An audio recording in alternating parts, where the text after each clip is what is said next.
বাংলাদেশের জাতীয় রাজনীতিতে গত 16 বছরে যে লড়াই যা চূড়ান্ত রূপ পরিগ্রহ করে, আজ থেকে 1 বছর আগে আমাদের লড়াইয়ের মধ্য দিয়ে, ছাত্র জনতার লড়াইয়ের মধ্য দিয়ে, বৈষম্য বিরোধী ছাত্র আন্দোলনের আত্মত্যাগের মধ্য দিয়ে সেই সময় এখনো কিন্তু পার হয়ে যায় নাই।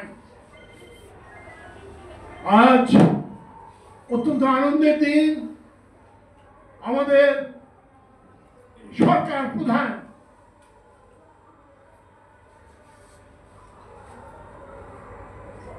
ডক্টর ইউনূস গতকালের ঘোষণায় আগামী নির্বাচনের একটা সুস্পষ্ট দিক নির্দেশনা দিয়েছেন। তাকে আমি আমার অন্তরের অন্তঃস্থল থেকে ধন্যবাদ এবং কৃতজ্ঞতা জ্ঞাপন করি। বন্ধুগণ, আমার মনে পড়ে একটা ছোট্ট ঘটনা।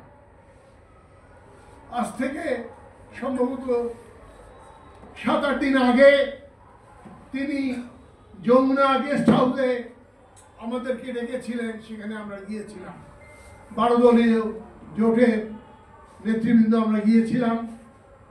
তিনি তার প্রারম্ভিক ভাষণে বলেছিলেন দেশের সমস্যার কথা, দেশের বিভাজনের সংকটের কথা, এবং বিশেষ করে একটার পর একটা ষড়যন্ত্র, সেই কোটালীপাড়ার ঘটনা, গোপালগঞ্জের ঘটনার কথা, এবং সেই মিটফোর্ড হাসপাতালের সামনে হত্যাকাণ্ডের ঘটনা, এগুলি সুপরিকল্পিতভাবে গণতন্ত্রের অগ্রযাত্রাকে ব্যাহত করার ষড়যন্ত্র বলে তিনি আখ্যায়িত করলেন।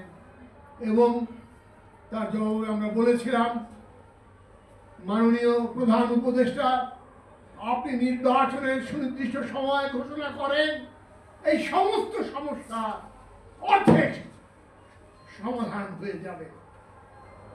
এবং তিনি বলেছিলেন, সেই সভায় আমার সুস্পষ্টভাবে মনে পড়ে, তিনি বলেছিলেন, আমরা 4-5 দিনের মধ্যে এ ব্যাপারে একটা সুনির্দিষ্ট কর্মসূচি আমরা দেশ এবং জাতির সামনে ঘোষণা করব।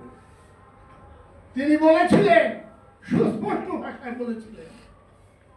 আমরা সেই সভা থেকে বেরিয়ে এসে প্রেস ব্রিফিং এর সময় 12 দলীয় জোটের পক্ষ থেকে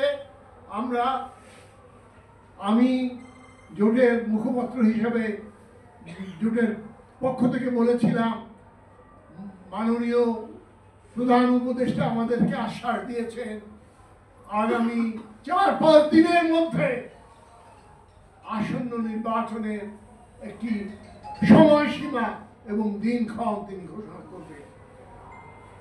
পরের দিন সমস্ত খবরের কাগজে, প্রিন্ট এবং ইলেকট্রনিক মিডিয়াতে ফলাও করে এই খবরটি ছাপা হলো। তারপরে আমরা লক্ষ্য করলাম, কিছু কিছু মহল কটাক্ষ করে নানান মন্তব্য করতে লাগলেন।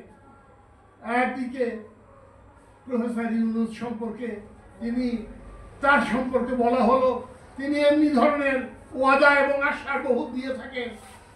আমার সম্পর্কে বলা হলো, ওনার কাছে কেন এই বক্তব্য বলতে যাবেন, আরো তো বড় পার্টি ছিল।